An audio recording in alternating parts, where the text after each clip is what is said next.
Welcome back, family. You know what I need y'all guys to do. Go ahead and hit that subscribe button for me, guys. My channel is growing. Despise not small beginnings. You understand? Hit the like button. Hit the share button. Comment, family. I'm trying to get into the YouTube algorithm. YouTube tripping sometime, but I'm going to keep peddling it anyway. Support my channel by going to the Cash App, guys, and donating there. It's $Drummer1980. I do appreciate you in advance. You also can support my channel by clicking on the super thanks located under the video, guys. Donating there as well. And like how I tell each and every one of y'all, I do appreciate you tenfolds over, hands down. I'm proud that you're rocking with me. Well. You know my motto already. I don't make believe, I make believers. I'm your gracious host, Drummer 1980, hailing from Columbia, South Carolina. I hope you're having a good day today. And if that's not the case, ask yourself why. Because remember this one vital point. Happiness is an inside job. Did you catch it? I said happiness is an inside job. And it will always be an internal affair. Well, guys, we back today again. Feeling good. I hope everything is lovely and wonderful with the fam out there. There are a few things that we have to talk about because people like to revise history. Let me repeat that one more time. People like to revise history. Revisionist history is the proper term for it, right? Everybody is up in arms now that O.J. Simpson has finally passed away. Condolences to his family. There is this thing that's going out now that O.J. Simpson was guilty. Let me tell y'all something right now before I go any further. Without sufficient evidence, you can't say the man guilty. But the point is OJ was on trial for just being black, basically.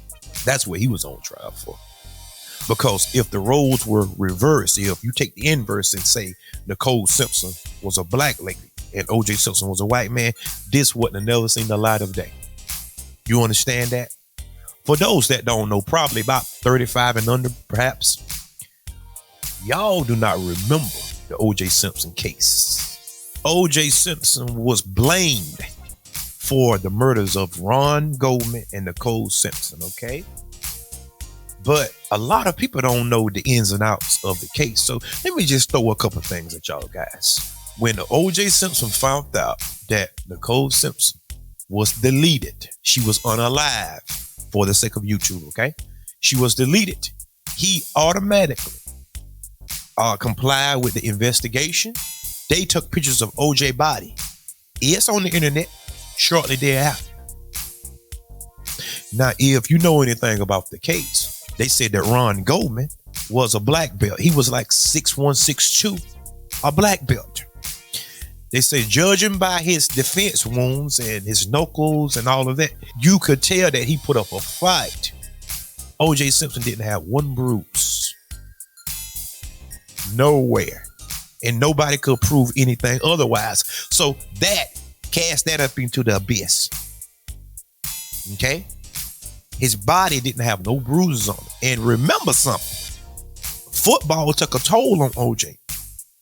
Football took a toll on OJ. OJ wasn't that agile or that mobile to just delete two people quickly, jump back in his car, drive to the airport, get rid of the evidence and all that stuff. No. This is not a super nigga. What's wrong with y'all? And some of these coons on TV like Stephen A. Smith, oh, he did and all that. See, this is why we saying these people that's on TV, they mouthpieces. OJ wasn't no friend of black people in that regard, but he wasn't a full-blown coon either. He was tap dancing. Yes, he was tap dancing. I'm not black, I'm OJ. But was he talking like Candace Owens? Oh, God. Did you hear me? What? Was he talking like Jesse Lee Peterson? See, so I am indifferent. Okay? I'm indifferent with that. But now, if you're talking like Candace Owens and Jesse Lee, yeah, well, okay. I told you so. See, but what most people fail to realize, most black people got on board once they spotlighted OJ because they understand how unjust the system is. It wasn't so much about OJ, it was more so about the system. If you want to know the truth about it, family, they couldn't find no evidence, no blood, but a speck of blood in the Bronco, his truck. Found a speck of blood on his sock. Come to find out, OJ volunteered to give his blood for the investigation. And if you know anything about the medical field, in order to preserve blood, you have to put something in it that's called EDTA. EDTA. That is to preserve the blood, to keep it from clogging up and all of that, drying out, what have you, okay? Listen to what I'm about to say. When they found that speck of blood on his sock and in the Bronco, the blood had EDTA in it. So whenever you put one and one together, whoever collected his blood, they took it and sprinkled it around. So in other words, the evidence was planted. We're going to tell the truth today. The evidence was planted. And they had this one detective that comes to mind, Mark Furman. Do anybody know who Mark Furman was? Do anybody know who Mark Furman was? This is a well-known card-carrying racist by his own admission, not mine, by his own admission. He was one of the lead detectives. Huh? Did you hear me? Oh my God! He was one of the lead detectives on the case. This guy have been caught on audio saying nigga over 41 times. You heard what I said. He openly bragged about setting black people up, planting evidence on black people. Not something that I'm saying. Y'all must have forgot about that. Nicole Simpson and Ron Goldman was well known drug users, and they had drug debts at a place called the Mezzaluna Restaurant. And many people didn't get this fact. There was two people a few weeks or perhaps a month or two prior to them being unalive. Two other people got unalive the exact same way. This well-known drug operation that fronted as a restaurant, the Mezzaluna Restaurant, was a well-known mobster hangout spot.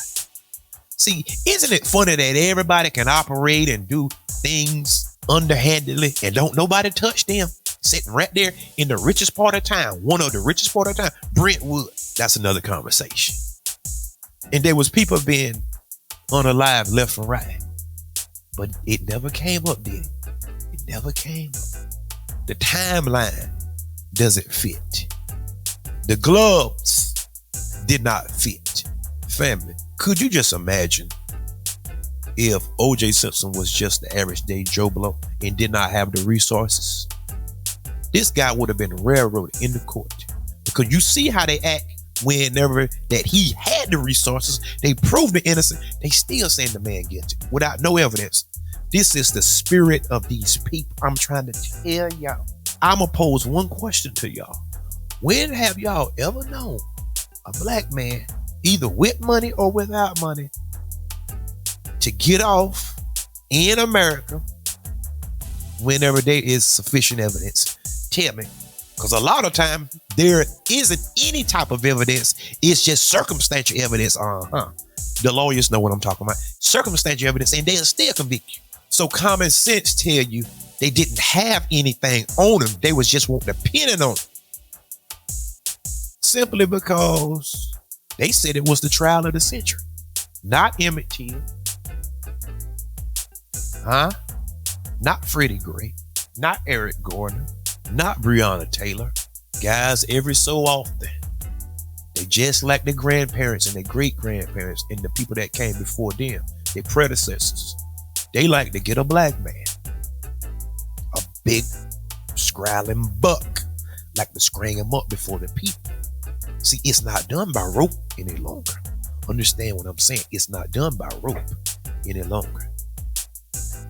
This is the updated version. The 5.0 version. They still doing it before the people, but it's high tech. They put him up there and strip him. And it never fails. We done seen this happen so many times. When have you seen them do white people like this? Just in general. When have you seen them do white people like this? They take great pleasure in just decimating black people. See, the thing about white supremacy, guys, what most people don't get, It's not that they go get the people that's guilty. No, no, no, no. That's not where the power is. The power is, listen at me. The power is I can go convict and get an innocent black person and throw him in jail to treat them unjustly. That's the power of white supremacy. That's how you flex your muscles. You go get the people that's not guilty. Because if somebody doing something crazy, shooting at the police, or they committing some type of crime, okay, you say, he was shooting at the police. I mean, all right. But what happened whenever that you don't have nothing in your hand and they just choke you out, George Floyd? Oh, it was fentanyl. Oh, he was fat, Eric Garner. I can't breathe. Oh, choked him out.